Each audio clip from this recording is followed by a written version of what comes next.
This podcast is presented by the Prince George's County Memorial Library System.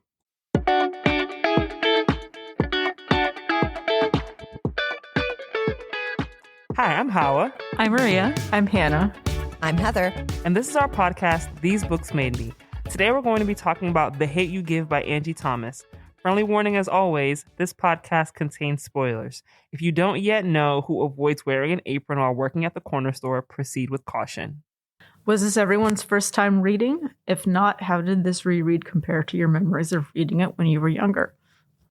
So, this was not my first time reading it, and I'm excited because usually it's always my first time reading the book. But I'm not gonna lie, I actually wasn't sure if I wanted to revisit this book because I wasn't sure how I would feel about it. I was worried that I would look back and feel like it was cringe. Something I had to recently remind myself when reading YA is like reminding myself that like this is for a younger audience. And honestly, I think I enjoyed this book more this time than I did the first time. I think it was really well done. And this was actually one of the first few books I remember reading when I got back into reading as an adult. Even though there are some things that maybe dated a little bit, it's very still relevant, like the idea of police brutality and, you know, Black Lives Matter and all that. So, yeah. This was my first time reading it. I remember when it came out, but I think I was also in undergrad and I was not reading for pleasure at the time because I was an English major. It was pretty heavy to read because it's still so relevant right now, but I did really enjoy the book as well. Also, was not my first time reading it. I read it when it came out.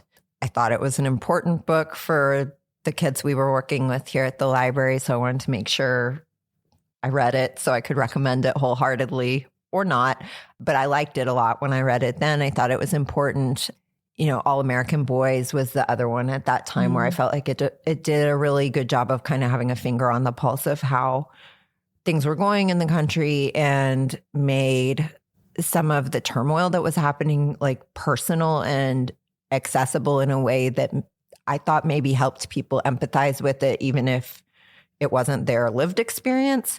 So I recommended this book a lot when it first came out, but I hadn't touched it again since that first read. So it was interesting to revisit it. And I had sort of the same trepidation that you did, Hawa, about where it's like, I don't know if this one's going to hold up, even though it's fairly recent for us compared to some of the other books that we've covered. But that made it more like, oh, if it doesn't hold up, we're going to have to be like more critical of it because it's not that old. Yeah. But really, I thought it did pretty well. I mean, there's a couple of things that date it, but not substance. You know, the substance of the book is still really strong. I think the emotions in the book and the characters are strong. I think I liked it better this time reading it than I did the first time as well. I wasn't expecting that for myself or for, Yeah, so. I was also surprised by that. But yeah, I liked it a lot on this read and I got through it really, really fast. I did it cover to cover with no break. So I really was in it when I was in it. So I enjoyed it a lot. Like Maria, this was my first time reading it. I remember when it came out and all the buzz around it because of how topical it was and still is. But it wasn't one that I managed to successfully get onto my to-read and then read pile at the time. But I was glad for the chance to get to read it now. And I think I didn't read it at the time, but I think it holds up. And, you know, there's a few things that slightly date it, mostly like social media references, but you know, those are not the substance of the book. All right, we'll dive into a plot summary here. This is kind of a long one. A lot happens in this book. Starr Carter is a 16-year-old girl living in two worlds, the posh suburban world of her pricey private school, Williamson Prep, and the tight-knit but sometimes violent world of her own neighborhood, Garden Heights. Starr lives with her two brothers, her mother, Lisa, nurse manager at the local clinic, and her father, Maverick, a former gang member who owns the neighborhood store. The neighborhood is frequently disrupted by violence related to beef between and within the two major gangs, the King Lords and the Garden Disciples. At school, Starr code switches and doesn't really talk about her neighborhood anymore in an effort to fit in. And this version of Starr does fit in pretty well at school. She has a couple of long-term best friends, Haley and Maya, her boyfriend of a year, Chris. She plays on the basketball team and is well regarded by her teachers. But all this masking at school has made her self-conscious in her own neighborhood, losing touch with old friends and not really part of the social scene. One night, Starr's older brother Seven's half-sister, Kenya, convinces Starr to come to a party with her. Starr is awkward at the party and regrets coming until she runs into her best friend from early childhood, Khalil. As she and Khalil reminisce and catch up, Starr worries that Khalil is dealing drugs and has possibly joined the King Lords. Things take a violent turn at the party and shots are fired. Khalil and Starr run. As they are talking and driving, police pull them over. Khalil is annoyed but compliant, but the police officer, 115, his badge number, shoots Khalil when he leans in the window to check on Starr. Khalil dies in the street as Starr watches helplessly. When people learn that Khalil was unarmed, there is pushback against the media and police narrative that Khalil was a gangbanger and that the officer feared for his life. Starr is too scared to speak out and is spiraling due to the trauma of now having witnessed the shooting deaths of Khalil and her best friend Natasha at age 10. Starr and her family try to hide that Starr was a witness to the shooting, and Starr tries to keep her secret at school and in the neighborhood, but it weighs on her. At the request of Uncle Carlos, who raised her when her father was in prison, Starr agrees to be interviewed by detectives and eventually the DA about the shooting. Starr feels like her whole world is crumbling. In her Williamson world, her trauma is putting distance between her and Chris, who she refuses to tell about witnessing the shooting. Classmates protest the shooting by walking out of class, but it is clear to Starr that they are using Khalil's death to cut class rather than caring about what happened to him. Haley makes a joke that feels racist to Starr, and when confronted about it, Haley doubles down on it, and Starr is reminded of a series of casually racist interactions with Haley over the years, and their friendship falls apart. At home, her father is trying to help Devontae leave the King Lords like he did, but this sparks simmering tension with King, the leader of the King Lords. Kenya thinks Starr is a coward for not speaking out about being the witness and allowing the media narrative to portray Khalil as a thug. Starr is connected to an attorney activist at Khalil's funeral who agrees to represent her. But she is still terrified of being involved as the witness. She manages to testify in front of the grand jury. King begins to put pressure on Maverick, who he believes is hiding Devontae. During the protests, Starr witnesses police cuffing and harassing her father. All of this is just too much for Starr, and she agrees to speak out about the night Khalil was shot. Starr gives an interview that sparks more demonstrations and protests about the shooting, but she also dry snitches on King, the gang leader, which provokes his rage and retribution. The Carters decide they need to leave Garden Heights for the suburbs for safety. When the grand jury ultimately refuses to indict, the neighborhood explodes into protests that become violent. Starr, Chris, Seven, and Kenya have to rescue Devontae from King's house after he's picked up and beaten for trying to leave the gang, knowing he'll be killed if they don't get him out. As they run from this situation, they are thrust into the riots that are now occurring due to the lack of justice for Khalil. Starr becomes a focal point for the protests when she's handed a megaphone by her attorney and reveals herself publicly as the witness and speaks truth to what she saw. King uses the riots as cover to burn down Maverick's store, but the neighborhood has had enough and turns on him, with multiple witnesses telling police they saw King burn the store down. King is arrested, the Carters decide to rebuild the store, and Starr begins to embrace her new role as an activist. Now a look at the author's bio. Angie Thomas was born in Jackson, Mississippi on September 20, 1988. She grew up in a low-income area and had witnessed gun violence by the age of 6 when there was a shooting in a park where she was at. In a 2017 Guardian interview, Thomas says, "I ended up running out of the crossfire, and the very next day, my mom took me to the library because she wanted me to see that there was more to the world than what I saw that day." Thomas would write her first story, a piece of fiction about Mickey Mouse, that very same year. She is a former teen rapper who has an article about her published in Right On magazine.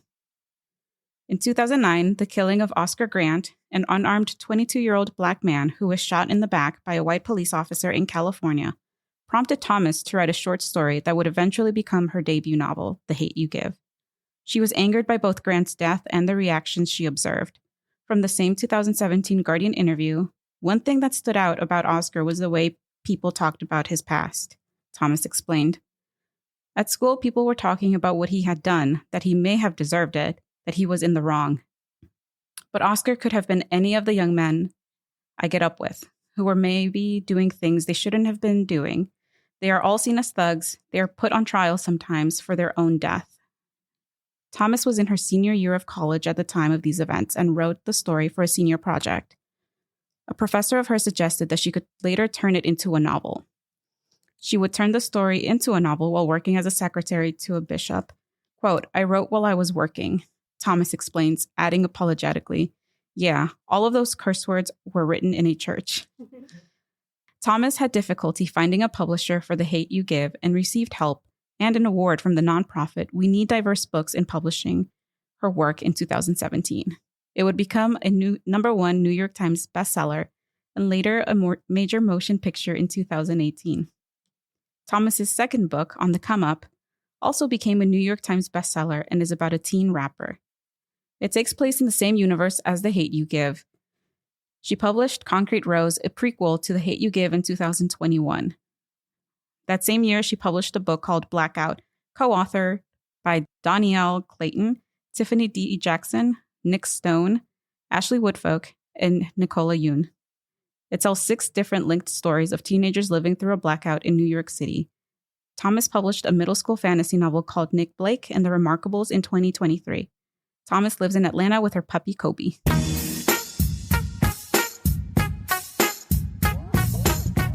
All right, y'all. So let's get into the discussion.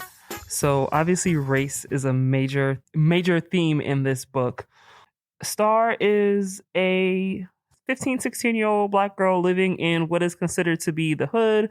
Her father is a former gang member. Her mom is a nurse, and her family is basically, her dad wants them to stay living in the hood because he kind of has this mindset of like, well, how can we help our people if we are not staying here and being connected to our people? While on the other hand, her mom is very much like, my mom did what she could to get us out of here. Like, why are we still living like this? And, Starr's uncle is Uncle Carlos, and he's also a police officer, which I think is an interesting level to add to this story. And Starr also has a white boyfriend. I low-key feel like she was trying to do a lot with this book sometimes. Yeah, writing the plot summary was hard because there's so many things and they all matter. But it's like, There's okay, that's a lot of things you have to touch on. It's a complicated plot. It's a long book. There's a lot. And then but I guess the main thing is Starr feels like she has to be 2 different versions of herself, right? So she has to be the Starr for Garden Heights, who may be more so who she really is, and then she has to be the Starr that's at Williamson, which is, one thing that she said that really stood out to me was like, everything that she does at her school is automatically makes her seem cool because she's Black. The other kids can speak in slang, and it makes them cool, but if she does it, she's hood. And it's like her and one other Black kid in her grade, and they expect them to be together. And the guy, Ryan, and it's her friend's boyfriend. Yeah, I thought that was cute how they had the jokes together about it. Yeah, they call each other Black girlfriend. Yeah, hey, Black boyfriend. Like, I thought that was so cute. Yeah, I guess I'm trying to figure out where to start with the discussion of race. Honestly, what I want to say, I'm just say it. I really hated her friend Haley. Haley's horrible. Yeah, she's terrible. Yeah. But also, I think very real, right? Yes. Like, because while deeper into things, we do get into Haley being more direct with the racism, even though she doesn't feel like it's racism. Yeah. So much of what she does, it is the kind of like microaggression. Even the first incident they had with the joke that sort of started things off, there was 2 sides to it. Like in Haley's head, they're having fried chicken for lunch in the school cafeteria. So she's just like, come on, score the basket. We got to get to lunch. But she says it is work for the fried chicken or something. Yeah. And that lands predictably very badly with Starr. But then when Starr tries to explain that to Haley, Haley can't comprehend take that without being like horribly defensive about it. And I feel like that is extremely real, where there are a lot of white folks who, probably would describe themselves as woke or liberal or, whatever. Understanding. The buzzword, tolerant. An ally. Yeah, exactly. An ally. That's a really good one, because Haley probably would describe herself as an ally. Yeah. I have Black friends. Well, and she went in the protest about Khalil. She walked out of class. I've known you for so long. I can't possibly be racist, is what she said. You've been in my house. Yeah. So she has all of these things that she can point to show like her virtue, right? And it is. There's a lot of virtue signaling there. but she can't for a second internalize or look at her own internalized racism. Mm-hmm. Or even with the fried chicken thing, where I think it was probably an innocent, it was a misunderstanding. She can't even hear how Starr is feeling without making it about her Yes. and her feelings.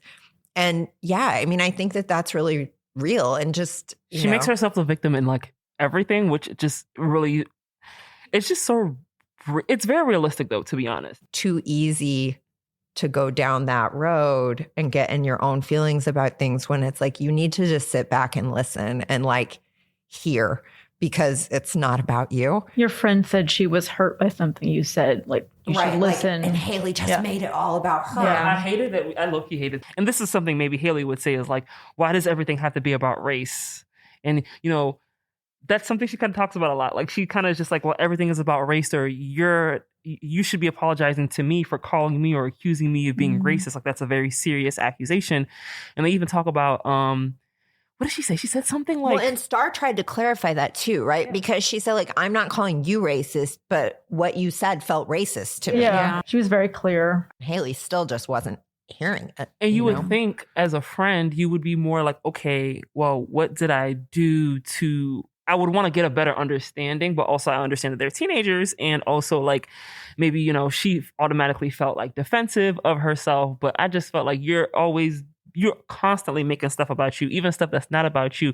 Like, I know we have Tumblr listed on here as something to talk about, but one thing that Starr is like, even before like everybody finds out about what happens with Khalil and the shooting, she's very much like, Haley kind of has been acting kind of different because of, I noticed that she unfollowed me on Tumblr after I posted about Emmett Till.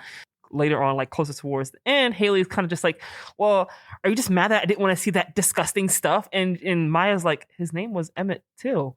And it also makes me think about like how like Maya might have been like complacent in a way, because like even though Maya was also a person of color, I think she was Chinese American, and she mentioned in the past that Haley had made a comment to her about like her family eating dogs for Thanksgiving or something like that. Maya never mentioned the Tumblr thing because she said she thought that Haley was going to quote unquote come around. Right. Mm-hmm. And I guess part of that is also like feeling in the middle between your two friends. But I guess it's also just kind of like, and I guess later on they're kind of just like, oh, well, we got to have our POC like solidarity. But it's also just kind of like.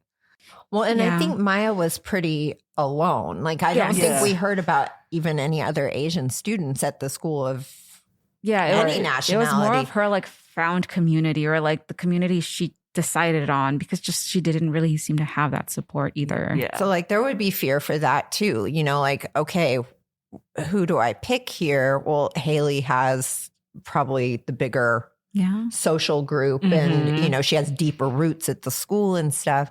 And so she had already kind of tried to let go of that cat comment, I think, to keep the peace. And that was more, well, I mean, Starr also wants to keep the peace at times too. And I think that's really real and understandable as well. I think like everything that happened with Khalil, like even though like they tried to make it seem like I can understand Starr's frustration at it being just like, you've just been acting weird lately. But like, I feel like a traumatic event like that can kind of like maybe like heighten your sense of like what is going on around you, and maybe kind of reflect on it a little bit more, and maybe seeing it in a different view that you hadn't seen it before. Like, oh, damn, like that was kind of racist. And like, she does have insensitive things to say about things that actually matter to me and like my community. And I think that while Starr is always doing this thing where like, oh, there's like the two different Stars, I don't know if she's always like kind of really sat with why she had to do that entirely. Like, yeah, they may think I'm too hood, I'm too ghetto, I'm too this, I'm too that, but it's just like she's not thinking about like there's the subtle racism that they may have or that you're worried about, which is why you're not trying to make yourself seem like the quote unquote typical Black girl. Yeah, which we also see her mom kind of call her out on it. Yeah, which I like that. Yeah, her mom was kind of just like the best friend she probably needed. Yeah. At that point, it's just like, well, you wanted to dye your hair because Haley wanted it. You wanted to be guitarist, but Haley told you should be drummer. And Kenya at the end was also just like the other person who told her how it was. You're ashamed of us. You didn't want us near your other friends. So a lot of it impacted like the reasoning for her code switching as well. So it is. I did think too, it was interesting. She has the white boyfriend, Chris. And Chris, He's a complex character. bless his heart, he tries. She keeps a lot from him, even though I think on some level she feels a little bit more able to be herself with him on some things. And he says that to her because he's just like, you say that, you know, I'm the only person at Williamson that you can really be yourself with, but you're keeping things from me. Yeah. But also, he had to have that whole attitude when they went to prom just because he felt like, if anything, like you were annoyed by that, like why not just talk? Yeah. Yeah. But they're 16. Yeah, I mean, exactly. I feel like people are not all that mature. You are 16, going on 17, baby. It's time. And he probably didn't realize he was acting weird. He probably just felt some type He of just way. felt annoyed and was... Even though they're smart and mature, they do act like kids at times, which is somewhat realistic. They're acting like teenagers. Where would books be without miscommunication, right? We need plot. I liked him as sort of the alternative to Haley in that he's not perfect either, right? Like there's a lot of cringy stuff from him in the book as well. And and some of it Starr seems fine with. Like the whole Fresh Princess thing. Yeah. I feel is like super cringe, but she like seemed to like that. You know, there's a moment when he's riding around with them after they've rescued Devontae from a really bad situation at King and Aisha's house. And they're riding around and he's feeling more comfortable and like he's accepted, even though he sticks out as the lone white kid. And he asks about the names, Black naming traditions. And he doesn't initially see, and they kind of educate him on like, what's normal to you isn't normal for the world. You know, like, why do you assume that what your tradition is the standard and what we do is weird or abnormal or wrong or something like that. I know 3 Devontaes. Yeah. And then I can't remember who pointed out that there's some really weird white people named. Definitely. And That was very funny. I like that. I feel like you said, it kind of shows like the difference between him and Haley because Chris's response was like more of like I didn't see it that way, as opposed to like Haley would have probably been more like that's dumb. That doesn't make sense. Yeah. Or like if that's No, she would have just doubled down on like those are weird names. Yes. Yeah. And while like some people might think that it's cringe that they're like, oh, like as a white kid, can I ask this question? Like these are conversations people have with their friends, right? Like I think that anybody who probably sees it as like unnecessary or fake or overly cringe just probably doesn't have friends. Yeah. And like I did think on some level that was an appropriate way to like show how if you are friends and you're feeling curious about something, ask don't assume. He did at least attempt to be respectful, I guess, with the Even though it wasn't the best question. No, but I mean, I think there is a like trying to understand your girlfriend who has a very different lived experience.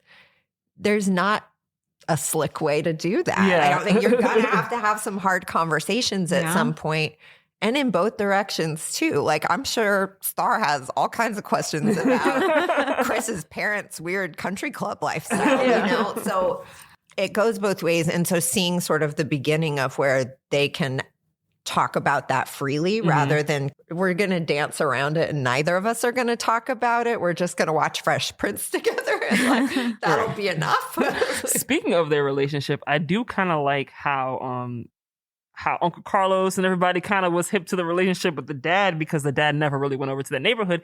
He didn't really know. And at first he was just kind of like, But I like that he had that conversation with his daughter and he was basically just like, you know, I was worried that I pushed you, or like, you know, me being who I am, maybe like pushed you away from like having an interest in Black men. And she was like, no, you showed me like what I should want in a man, period. Like, and I thought that was actually really important to discuss because I feel like the topic of like interracial relationships in like the Black community, especially with somebody who has a dad as pro-Black as hers, that could have like gone left. And I like that the author like didn't leave that open for too much interpretation. Like she was just kind of like, because, you know, a lot of there are people who date outside of their race, solely date outside of their race. Mm-hmm. And Starr made it clear. She was like, no, I've had black boyfriends in the past, even though I was like a kid, so I don't know if they counted, who do that in a way where it's like putting down on their own race. And I like that it was very much like no, that's not the case here. I just happen, to go to a school where there's all these white kids and I just like him. We gravitated towards each other. It wasn't like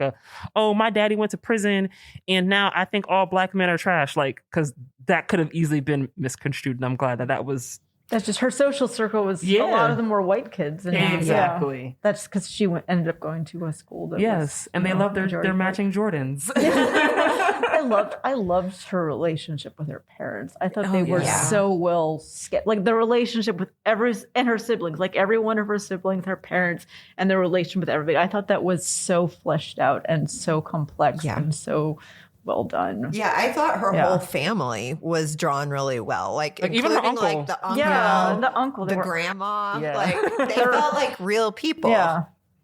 They were, flawed, but also interesting. They weren't.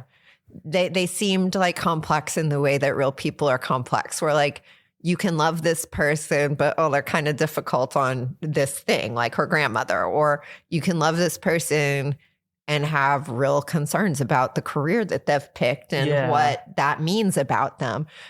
It wasn't like automatically like, oh, these people. Well, while the media had that perception, like, oh, automatically drug dealer, gangbanger, these people are bad. I like that they kind of like went into it more like they basically, I can't think, it might have been like Devontae or maybe Starr was just thinking like nobody wants to be a drug dealer, I guess.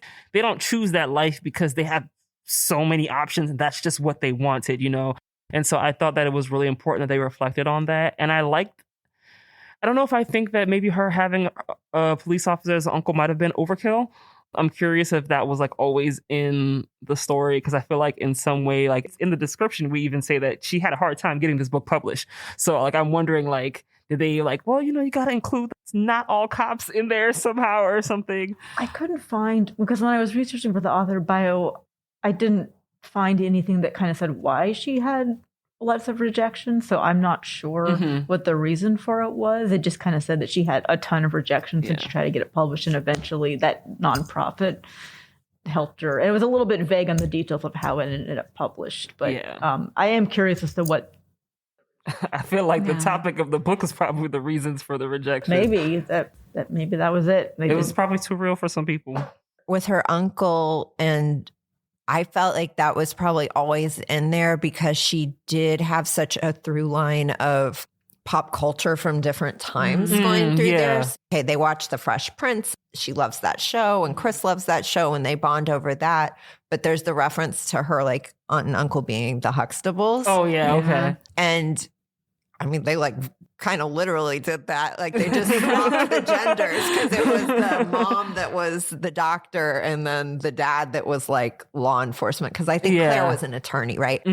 But I think to contrast with her family wanting to stay in the neighborhood and stuff, and then their feelings that like to move away was to like betray the neighborhood or give it up in some way.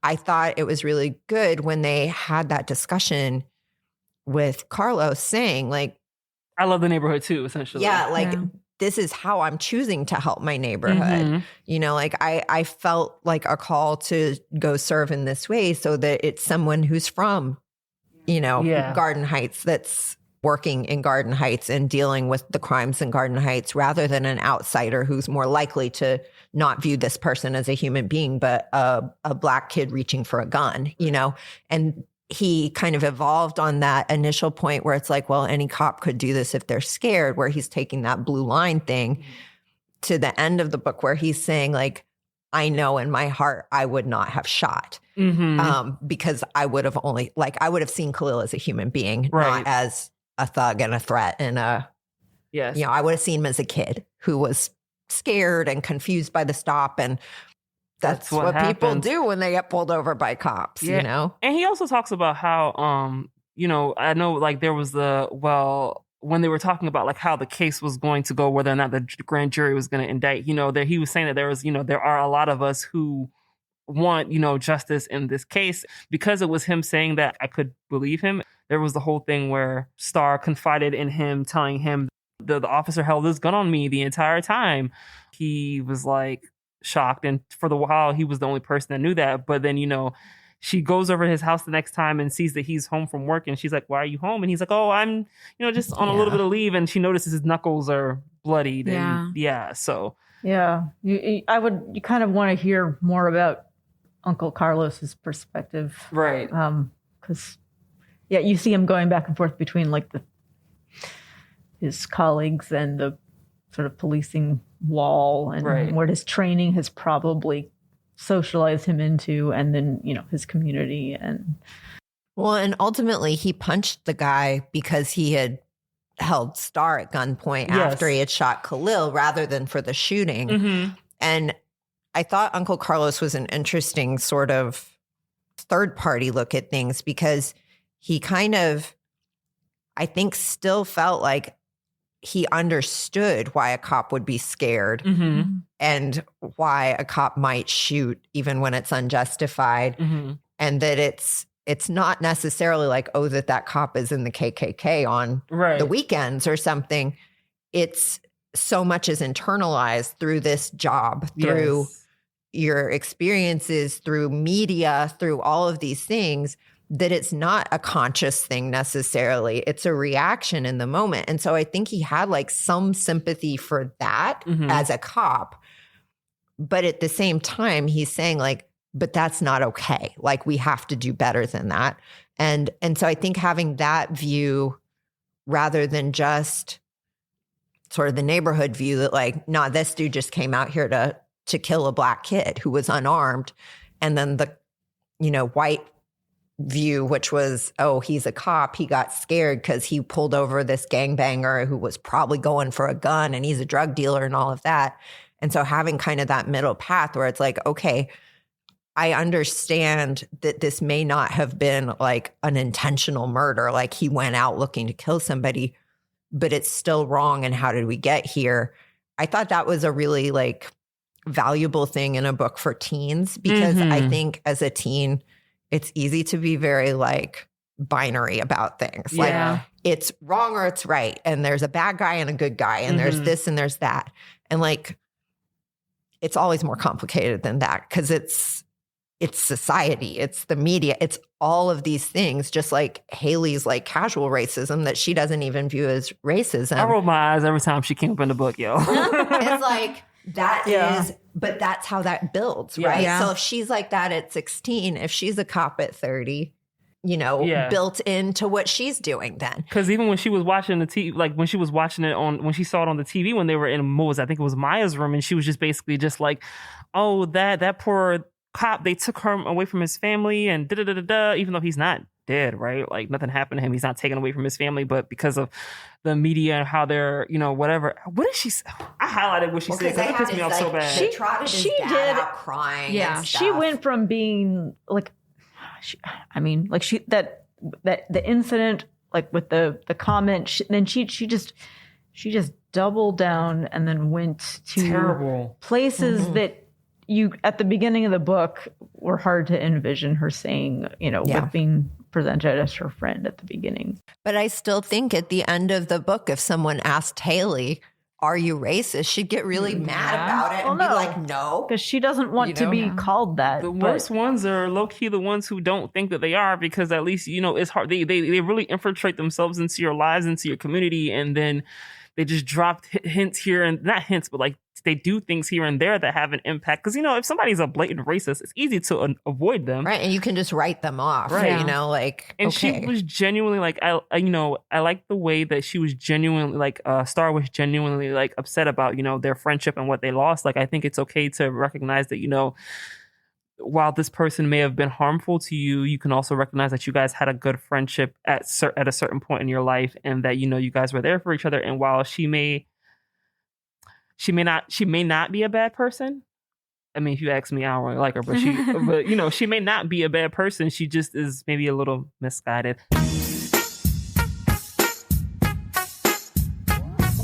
Yeah, so Starr and Khalil, they haven't seen each other in a while, and they see each other at this party, and then there's a shooting that happens at the party. So basically, Khalil's like, "Come on, Starr, let's go." He gets in the car with her, and they get pulled over. And Starr is very much like parents have given her the talk. So, when you interact with the police officer, put your hands where they can't see them, and and she's like, in her head, she's like, I hope somebody had the talk with Khalil.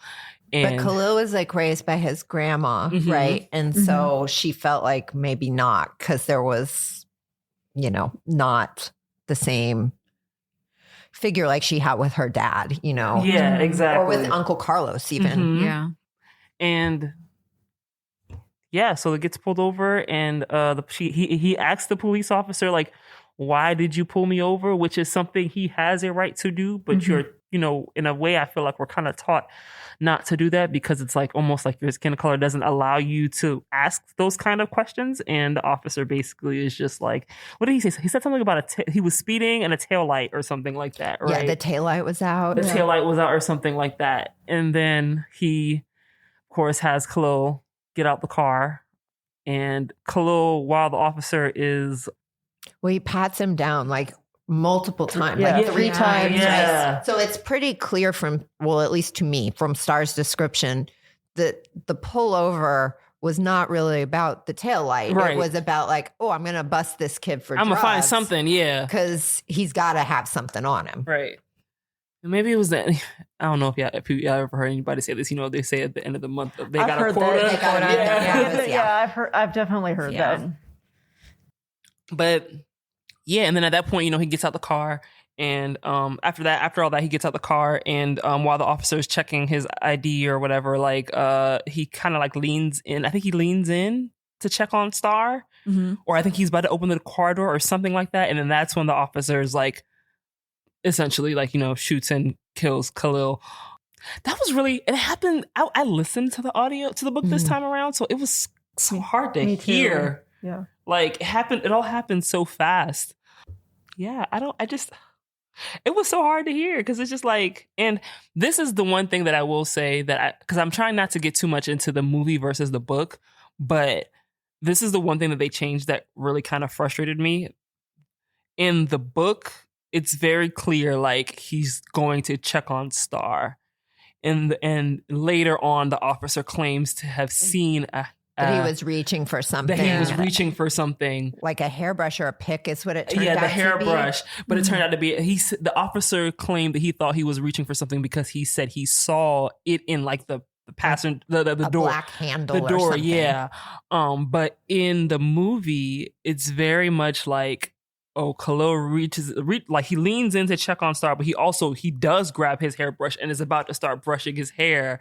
And I'm just like, wow. I don't think anyone would do that. Exactly. There's no reason to like make it more like, I don't know. That feels like it's trying to even still like walk it back to make it more understandable. Like Khalil messed up. Yeah. Like, why would you do that? Which, no one's going to start brushing their hair during a Right. traffic stop. That's And like, bizarre. Yes, and it's almost like that really infuriated me. I'm not gonna lie, because it almost was like it was trying to find a way to make it more like, well, the officer really did have a reason to fear for his life. Right. I don't like that change. And granted, that's not to say that maybe he didn't fear for his life in Khalil like supposedly like leaning into the car and possibly reaching for something, but it just makes it so much more like, oh, well, maybe he did deserve it, because why would you do something like that in that moment? Because that's like inexplicable action, whereas what he does in the book is very normal and relatable. Yeah. Like, anybody would be worried about the friend that they have in the car that's really freaking out and might lean to, like, check on them, be like, Yeah. hey, is everything good? She's like visibly shaking. Yeah, at like this I could point. visualize it so clearly from her writing. Yeah. And that's a huge change that doesn't make any sense, because then that just makes Khalil look dumb. Like, who does that? Yeah. Well, nobody would do that. Yes. So I agree. If they change that, that's a mistake. Yes, and I think that with seeing that on the screen, you just look at it as like on the screen, it really portrays like this man, this young, not man, he's not a man, he's a boy. This boy has no respect for police, for authority, like it's coming. And I really didn't like that, because I mean, either way, even if that's who Khalil's character was, if he really was like, I don't care about police, whatever, like he still would not have deserved that, right? But I think that because that's not how the author wrote it, I don't like that that's how it's shown in the movie. It seems like an unnecessary detail to add. And it changes things Yeah. Weirdly. Yeah. I also like, so before that happens, right? Like they're in the car and, the title of the book is The Hate You Give, which is, I guess it's from like something Tupac related because Yeah, it's from the Thug Life. Thug Life, yeah. So in The Khalil, acronym. yeah. So Khalil and Starr have that conversation in the car, but Thug Life, the hate you give F's but the hate you give little infants F's everybody or something like that, right? And I was like, I wasn't hip to that before, but I kind of liked how they like incorporated that into the title and in the book. It's interesting because like even a kid at that age, most of them don't listen to Tupac, so it was kind of like I don't know. I'm just rambling at this point. I got something to say. I don't know. My only thing, like when I was reading that, I mean, I was thinking about like, yeah, gosh, I guess kids probably don't listen to Tupac, which was like weird to me because that was so like. I mean, I was just thinking about when I was working at this camp in LA. Like I was in the dorms. And the hall that I was on, the room that I was in, someone had like carved in the door frame, like, it's like a college dorm cinder block and there's like gross painted brown door frame. And they had carved Thug Life in it. And I remember when I got there, I was like, oh, cool. The person that had this room like Tupac. So that's awesome. But like, then Starr was so unaware, which seemed weird to me, but I guess for her that would be like her parents' music. Yeah. So it wouldn't have been cool to listen to. But then I was like, but you're watching Fresh Prince and stuff. Like you like some of this like throwback stuff. Like, why are you not listening to the good music? But apparently I think there was a time relatively recently, I don't know if they're still doing it, where teenagers were watching a bunch of like 90s shows. Yeah. It was on TV a lot. Like Nickelodeon would air Fresh Prince of Bel-Air throughout like the evening. So, and a lot of Starr's like pop culture comes from TV shows and TV movies, or and also like she was really like into Tumblr, right? So like I feel like Tumblr like impacts like or influences like certain things that you wanted to get into. Like I remember getting into a lot of TV shows because like I saw them on Tumblr. Like I watched Misfits because Misfits was like really popular on Tumblr. Yeah. Maybe they were fandom she was into. Yeah, exactly. Well, Harry Potter was like one of the ones where her dad was just like, she was so into Harry Potter. She really liked that. I thought her dad's impression of Harry Potter was awesome. And I was like, yeah, you're right. That's true. This is totally about gangs. You recognize that, right? Like they have their colors, their set. I mean, and at the end of the day, he wasn't wrong. The prophecy said, neither one can live while the other one Harry survives. did have to kill. Do y'all think that if this book had came out like more recently, that she would have changed up the Harry Potter references? I was wondering that.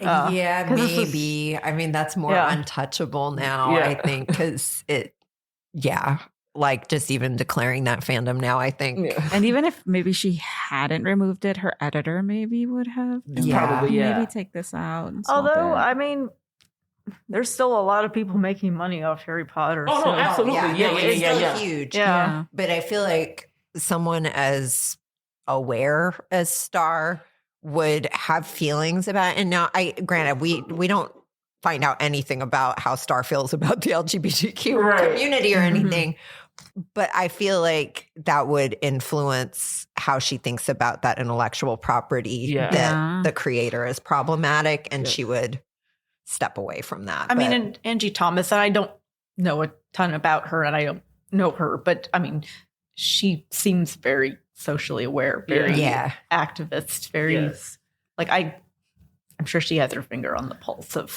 that's what I was happening. thinking. And obviously like I'm not like dang while I was reading I was like dang, that's a lot of Harry Potter references, but I wasn't like dang, like why is this in a book, because obviously I understood when the book came out. So like well, and also I thought that was kind of a clever thing because Harry Potter is this huge fandom, and certainly at that time was maybe even bigger than it is now, and to show something that, I mean, every white kid in America has some knowledge. Like they know Harry Potter exists, and they at least have the broad like sketches of what it's about.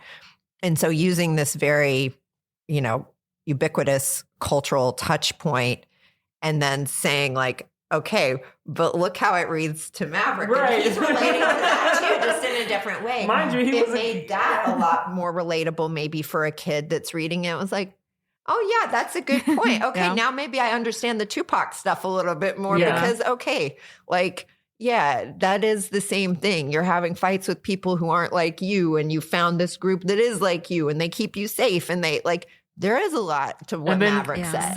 and then them calling Haley she who shall not be named or something like that. like J.K. Rowling aside, and mind you, I don't have much Harry Potter knowledge, but like I thought that the way that she like weaved those references throughout the book was actually really clever. I thought so Yeah. too. And one thing that we didn't really talk about much yet is how Starr, this is like, so seeing Khalil shooting, this is not the first time she's seen somebody Yeah. being like shot and gunned down in front of her. Like, this is the second time. Like, Yeah.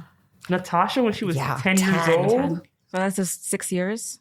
Yeah. 6 years And, like, after. A super like narrow miss for her Yeah. because, you know, it not only happened like right in front of her and right next to her, like Starr probably only didn't get hit because Natasha got hit and Starr like fell over or something.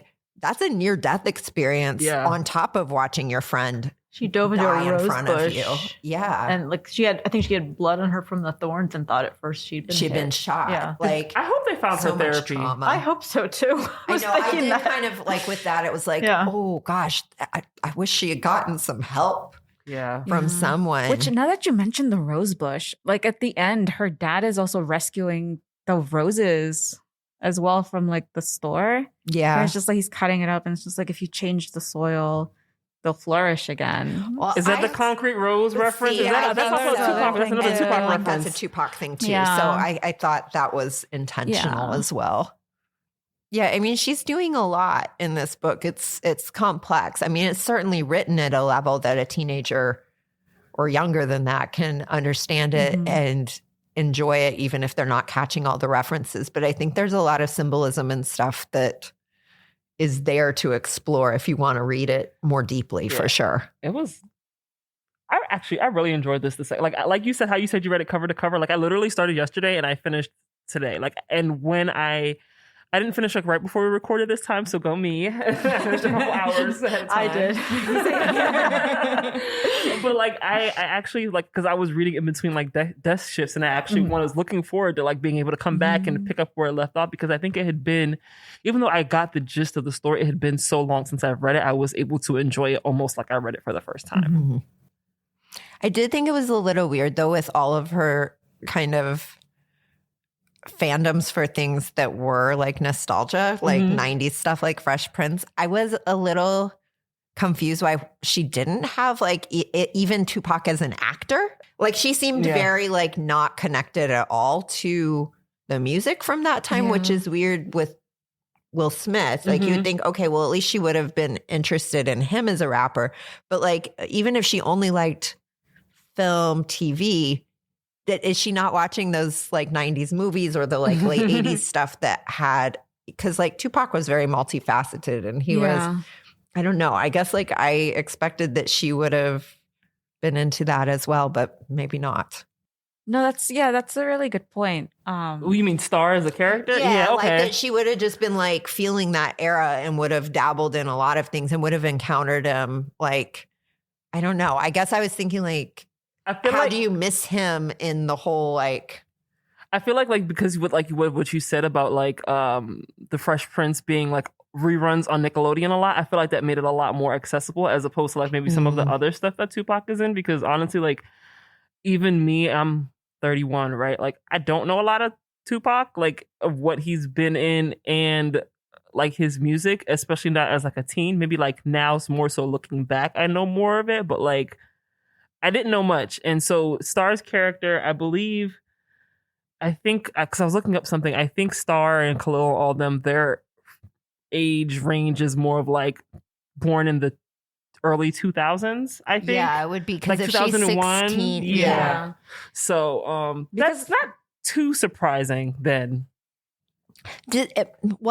So the other question about that is, where does this take place? So this is a fictional community. This is not like a real town. Yes. But are we supposed to think this is like roughly like equivalent to like LA and we're talking like Compton versus Westwood? Or Is this supposed to be New York or Chicago? Like, I was really trying to, or Atlanta or Dallas or Houston. Like, I was trying to guess at where it was placed, and there's not a lot there because she doesn't write a lot about weather or like descriptors about physical surroundings that give you a lot. And maybe that's intentional, so it's not in a specific place. But then I was like, okay, well, maybe she's East Coast, and that's why she doesn't like West Coast. Like, I was trying to figure something out with that because I was really like, how do you not know Tupac, girl, when you're like into stuff like it's this? hot at one point, but we don't hear. Is it hot dry? Is it hot humid? Yeah.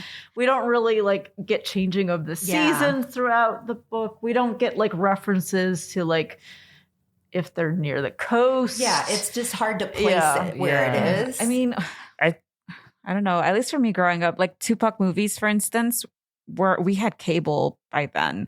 So if you had, How old are you? I'm 31. No, 32. Okay, so we're like, okay. Yeah. Sorry, I hope you don't mind me asking you that. No, it's fine. I just couldn't remember for a moment. But yeah, no, like a lot of them were showing up on, not AMC, but some of like the, like those movie channels, Those movie I mean, channels. even like things like USA and TNT, I feel Yeah, like would TNT play would- like yeah. Spike Lee movies and Yes. stuff. And yeah. But I don't know. At least when I was reading it, a lot of the dialogue just reminded me of PG County. So like, it's like what I grew up hearing. So I was just like, is this East Coast? Because while I was reading it, I was just like, this seems like East Coast. Yeah. Well, so, so what I'm seeing here, I tried to see if I could get a Google search on the setting. So SparkNotes says, setting, place, Garden Heights, an inner city neighborhood in the southern part of the United States, possibly a fictionalized version of the Georgetown neighborhood of Jackson, Mississippi, and the suburbs associated with that city. Okay. But it's also interesting because, Google's AI overview, which I don't really care for at all, and which is why I didn't read it first. It thinks that it's a fictional California neighborhood. That was my initial thought. But then I was like, there's no way she'd be growing up there and not like at least be familiar with Tupac. Huge. Yeah. Like you just like when I was in LA, like again, Thug Life on the door. Like he is so present. And that was in the 2000s that I was there. There's no way she missed that if she's in LA. So that makes sense.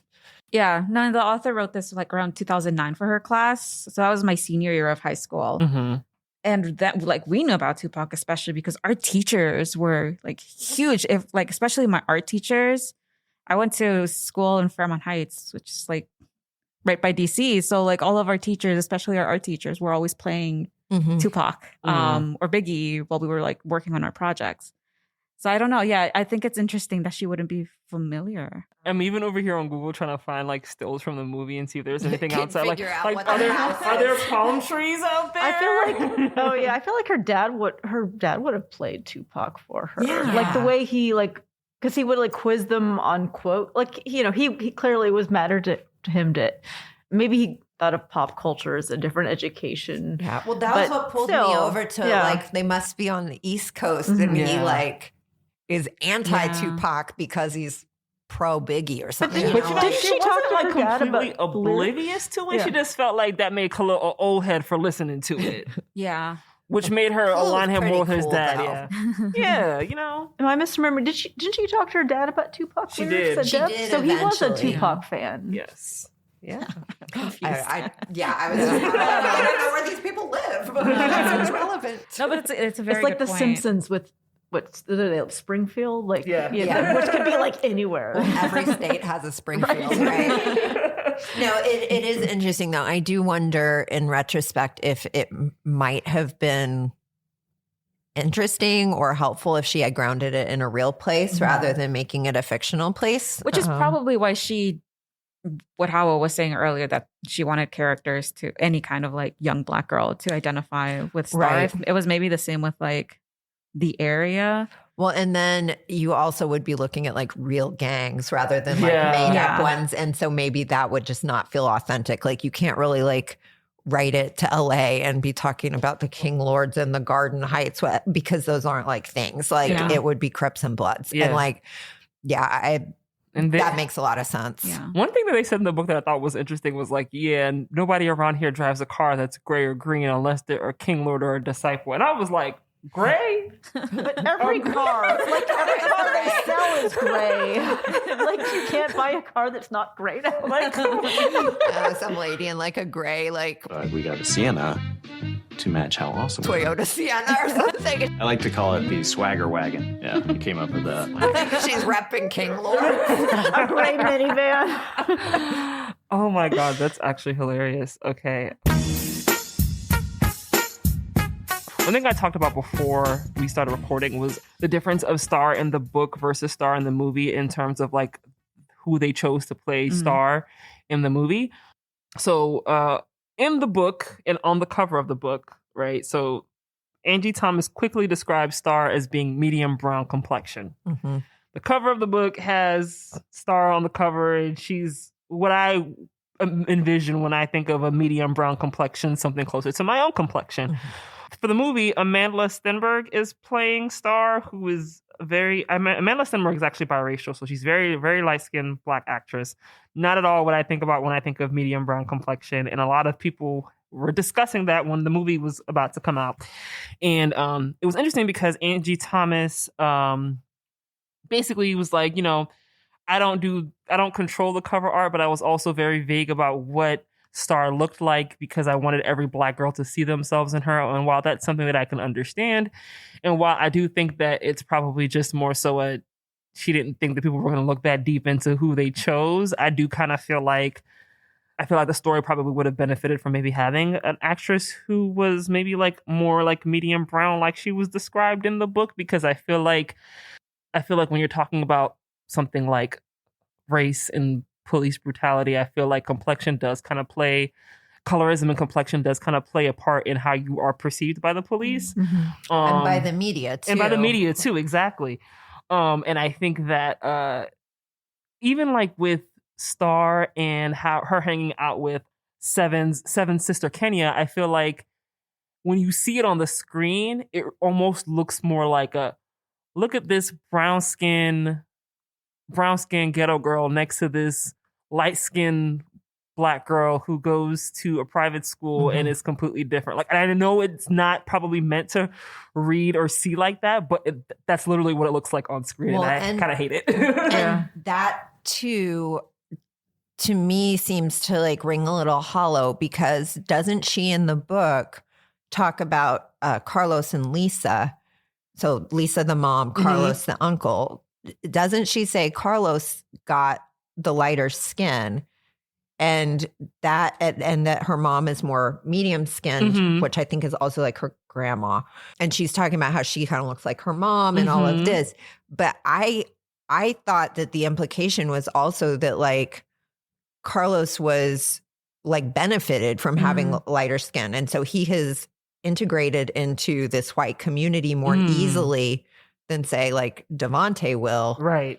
Though Devontae does just fine when he gets there. He goes to games with Chris all the time. But like, I playing thought video she games. was kind of making some statements about colorism, because she does bring up complexion several times. She referred to somebody as high yellow. Yeah. It's present in the book. So to then say like, oh no, that's not really a thing.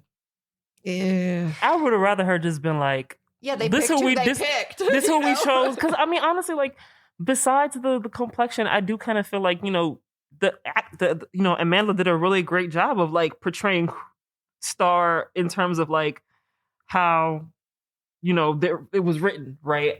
And that's all I'll say about the movie. But I do feel like that was that choice to change that, and also like kind of not stand on business like with what you chose, just made it feel like there's levels, like nuance, yeah. And I think we get a pretty clear picture of Starr's physical appearance. I think like so. at the start of the book, and then throughout, like she's described as like physically small. We get like like you said, the sense of her skin tone. We even get a sense of how long her hair is, what her eyebrows look like. They gaslit us into thinking she didn't say that. But I think we get a pretty clear sense of her, even her personal style. Like I had a pretty clear picture of what she looked like. And the party with the big when I was reading it. Wearing Seven's hoodie. I thought I had a very clear image in my mind's eye of her. And it's not Rue from Hunger Games, but I guess And again, like, I feel like the easy thing there is to be like, you know, she blew us away with her performance and we felt like she really captured, you know, the spirit of Starr, and that was the priority for me. Fine. But to say it's not in the book, it is in the book. It is.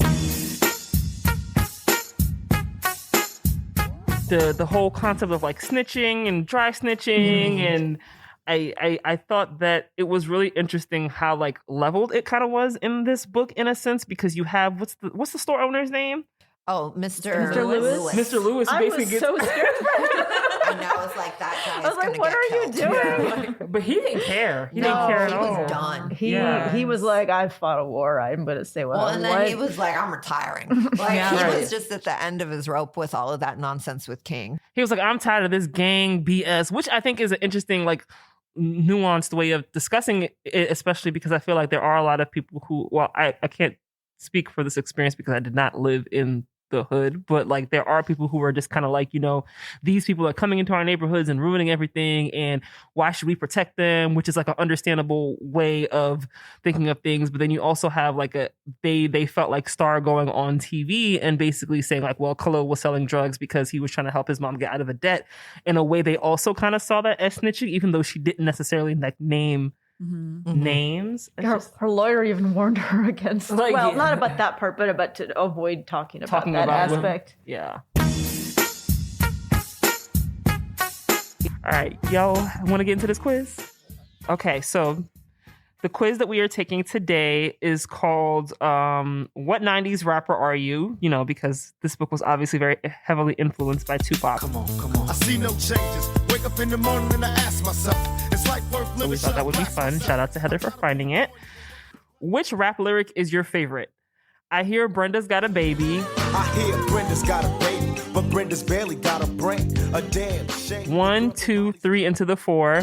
1, 2, 3 into the 4. Snoop Doggy Dogg and Dr. Dre is at the door. You're the type of guy that has no idea. I'm the type of guy that shows up on the scene and gets the 7 digits. To the extreme, I rock a mic like a vandal. To the extreme, I rock a mic like a vandal. Light up a stage and wax a chump like a candle. That's so random. I kind of like that last one. I don't know where all these are from. But I know The vandal one has a nice sound to it.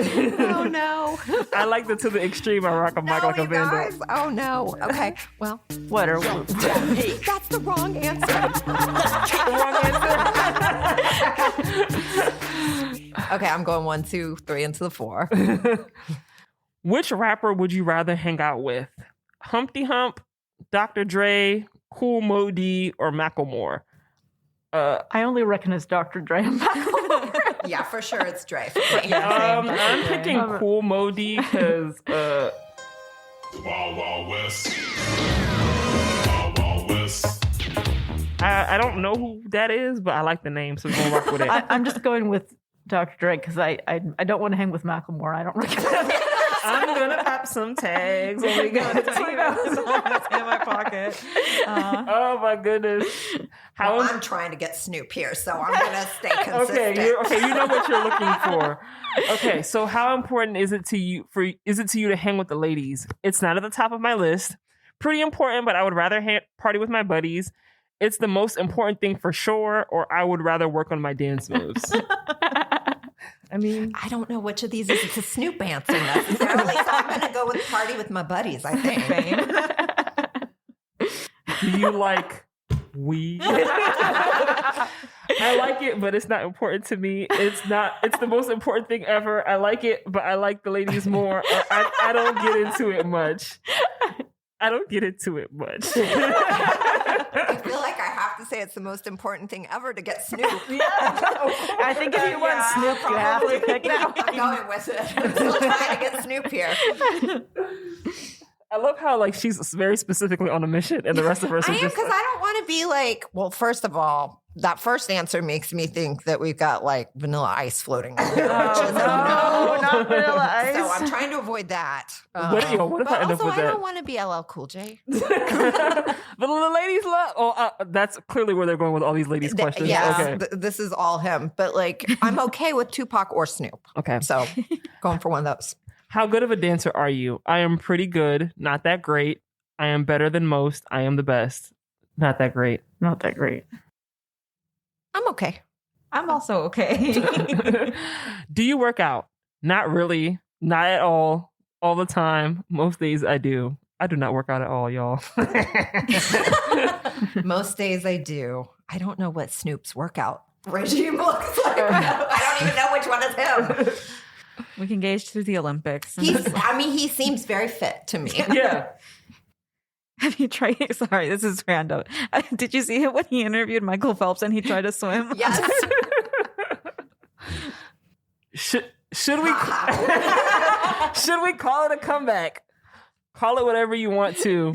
What? I am confused. No, don't. I could care less. Well, this is funny because it doesn't even have the actual line lyrics in it. I'm gonna say no, don't. What? I am confused. I'll go with call it whatever you want to. Starsky and Hutch? What? Which of these movies do you like? That's a Snoop answer. I think it's a Snoop and Dre answer. I'm going with it. Above the rim, Starsky and Hutch, Into Deep, Cool as Ice. Vanilla Ice is definitely floating in here as a danger answer. I'm going to just say Into Deep, though. I don't even know. I don't think I've seen any of these, to be honest. Don't judge me. Okay, Above the Rim had a great soundtrack. I feel like I remember that. Yeah, I remember that. Yeah. Because I think Death Row did the soundtrack. So, so. Everyone on that's a Death Row artist. Oh, yeah. That makes sense. It's a good soundtrack. Which slang word would you use for money? Dead presidents, cheddar, bling, or Skrilla? Dead presidents. Yeah. I like cheddar. But I also kind of like bling because it makes you think bling, bling, money ain't a thing. Sorry. Okay. What would make you angry? Someone disrespecting my mom. Your mom goes to college. Someone disrespecting my ability to party. What? Someone saying I had no game with the ladies. That shows up on the scene and gets to 7 digits. Someone saying I couldn't dance. I'm guessing this maybe, now I'm thinking maybe one of the Beastie Boys is an option in here for the disrespecting my ability to party. Someone disrespecting my mom. Same. Yeah. Someone say I had no game with the ladies. LL Cool J answers are very obvious in this one. Hannah, you're not telling us your answers. What is happening? I don't know which of these would make me angry. Honestly. Hannah, you're a dancer. Someone saying you couldn't dance would be extremely rude. All right, I guess I'll pick that, but I'm not sure I really care if someone makes that, to be honest, at this point. Which rap crew would you roll with? Public Enemy, Cypress Hill, A Tribe Called Quest, or Beastie Boys? I think I would say A Tribe Called Quest for me. I'm just gonna pick that because I like the name because I don't know that group, but it's a good name. Insane in the membrane. Y'all ready for the next one? I don't know what I'm picking yet. Okay, I'm sorry. I'll go Cypress Hill to just be different. Which white rapper do you like the most? Everlast, Eminem, Mike D, or Kid Rock? Well, it's not going to be Kid Rock. Fucking no. I'm going to say Eminem. I definitely had an Eminem phase in elementary school. My science grade project was called Like Toy Soldiers. Really? Yes. I'm going to go with Eminem too. Eminem is the better rapper, but I do have fondness for the Beastie Boys. I will go with Mike D, even though I like Ad Rock better. Ready for the next one? What might you call... Oh, sorry, you're supposed to read that. That's fine.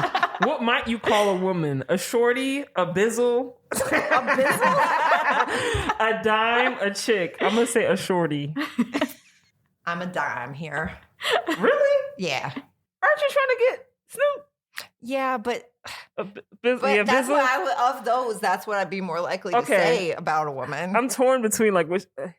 What does a bizzle come from? Faux shizzle.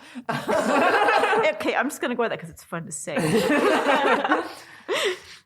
How good is Eminem? I don't know. I don't listen to him much. The best, he's pretty good. He's weak. Yeah. He's pretty good. He's pretty good. Yeah, I'll go with that too. I mean, legit, I feel like he's probably top 3. But I don't like him particularly. So I'll go with he's pretty good at what he does. There's only one right answer to this next question. What is your opinion? What is your opinion of P. Diddy? When was this quiz written? Right. Obviously not this year. Yes. What is your opinion of P. Diddy? Totally awful. Whatever. He does what he does. That's why he is where he is now. Oh, dear. A good entertainer, the best. I mean, seriously, no one was ever going to pick the best for Puffy. So, Like, I wouldn't have said ever the felt best, like but that. he was onto something with making the band. But that wasn't really him. That was just more so him discovering. I guess I'm thinking of him as a rapper. Oh, yeah, no, And, absolutely not. As a producer, he did some amazing stuff. As a rapper, he kind of sucked. Yeah. What do you think of long-term relationships? They're cool. I have nothing against them. I've tried them, but they never work out. I am all about committed long-term relationships. I am not into those at all. Wow. Okay. They're cool, I guess. Yeah. I have nothing against them. Yeah. No, I like seeing my person. Which U.S. But city? it's long term, Howard, not long distance. Oh, I thought it said long distance. That's why I was like, wow, okay, maybe, No, that's maybe there was a breakup I didn't know about. I was like, is your boyfriend going to listen to this? I'm not into this. Yo, I'm so glad we clarified this because we've been together for like 9 years. I'm all about committed long-term relationships. If you hear this, sorry, babe. Which U.S. city would you visit? Compton, California, Long Beach, California, Queens, New York, Dallas, Texas. Long Beach? No, Compton, maybe? I'm curious about Compton. I got my hair cut in Compton when I was working there. I didn't know where I was going, right? So my friend and I were like driving and we were looking for a shop and I see a salon and I go in and I went in and the lady was like, oh, honey, hold on. And she went in the back and she got out what she called the baby haircuts.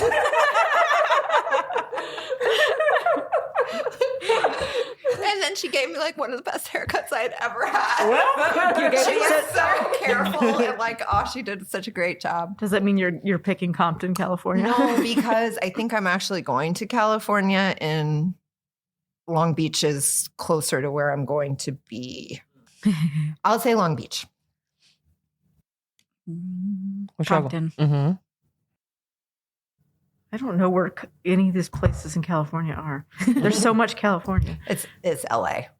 Oh. So Compton is the hood. Yeah. How would you describe yourself? Intelligent, fun, cool, wild. Wild. Cool. I'm not that cool, guys. But as a rapper, I would be. Yes. You know, that's a great mindset. I'm going to go with There that. you go. I'm super cool. Yeah, I feel like I would be cool as a rapper.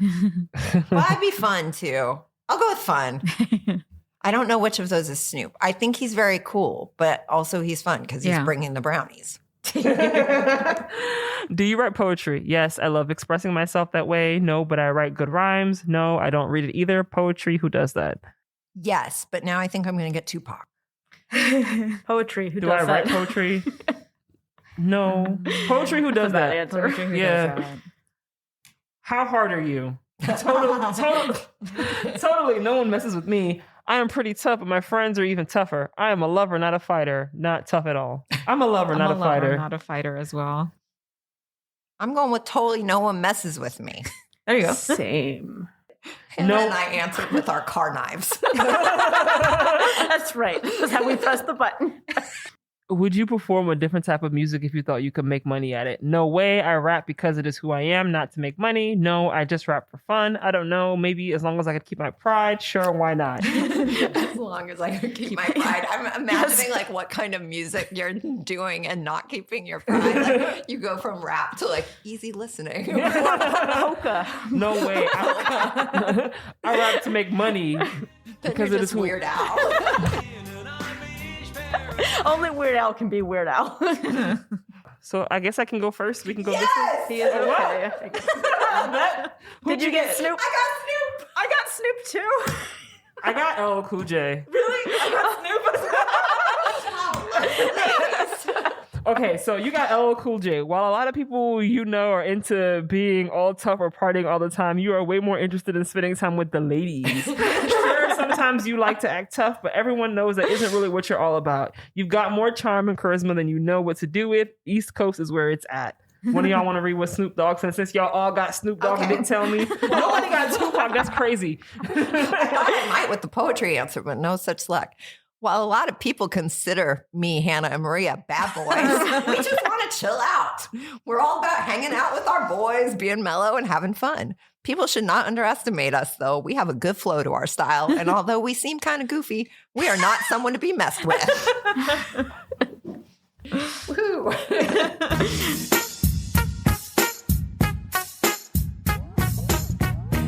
Each episode, we ask whether a book passes the Bechdel test. The Bechdel test asks whether a work features two female characters who talk to each other about something that doesn't involve men or boys. So, does it pass? Yeah, Yes, but barely. Yeah. Because so much of it is centered on the shooting, which involves Khalil. Yeah. But she does talk about basketball. and but race, not men's yeah. basketball. She in the gym when like her, Haley, Maya, when they're playing against the boys, Yeah. they do. I think that counts. And then the talk about The racist comments. Yeah. Though that all being said, while it's not maybe the strongest based on this measure, I think that the book has good feminist vibes to it. I mean, I think it's a good example of how passing the Bechdel test by a margin or not, it's a good litmus test, but it's not, it doesn't necessarily, it's not the be-all end-all as if the book is worth reading. Yeah, that's super valid. Well, that's it for this episode of These Books Made Me. Join us next time when we discuss a book in which our main characters do a jig after sugaring off. If you know which book we're tackling next, follow us on Instagram. We're at These Books Made Me. And drop a comment on our Guess Our Next Read post.